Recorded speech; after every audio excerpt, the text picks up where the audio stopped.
আমি এই ট্রাইব্যুনালে চিফ প্রসিকিউটরের দায়িত্ব পেয়েছি।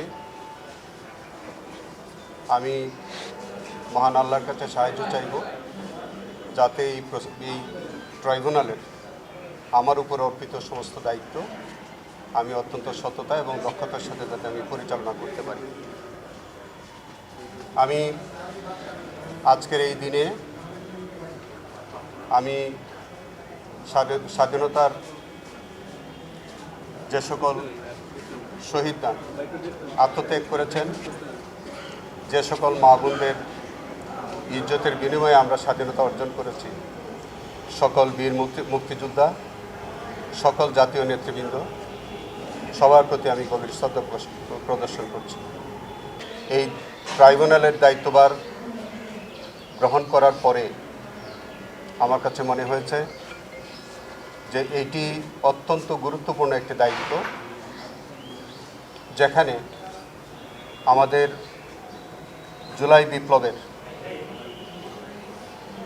যে সকল শহীদগণ আত্মত্যাগ করেছেন, পঙ্গুত্ববরণ করেছেন, আমি মনে করি যে তাদের আকাঙ্ক্ষা অনুযায়ী যাতে এই ট্রাইব্যুনালে আমি আমার কর্তব্য পালন করতে পারি।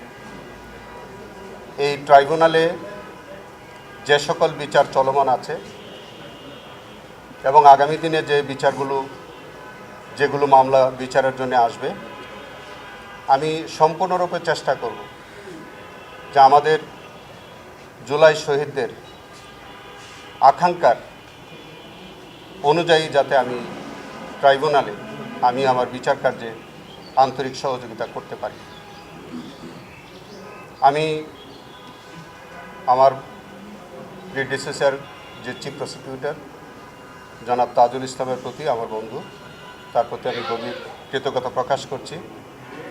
তিনি আজকে আমাকে দায়িত্বভার অর্পণ করেছেন, এই জন্য তার প্রতি আমি কৃতজ্ঞতা প্রকাশ করি। আজকে আমি মনে করি যে এই ট্রাইব্যুনাল, এই বিচার ব্যবস্থা সম্পর্কে আর বেশি কিছু আমরা না বলি।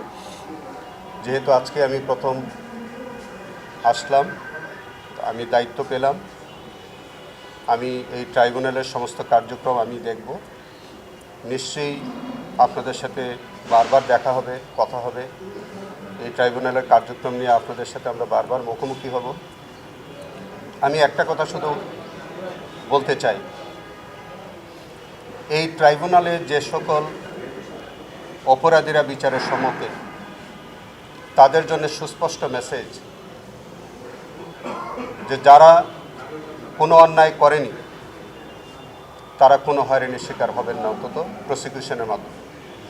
কিন্তু যারা প্রকৃত অপরাধী, তাদের প্রতি প্রসিকিউশনের পক্ষ থেকে একটা ক্লিয়ার মেসেজ আমি দিতে চাই যে যারা অপরাধী তাদের প্রাপ্য সাজা তারা পেতে হবে।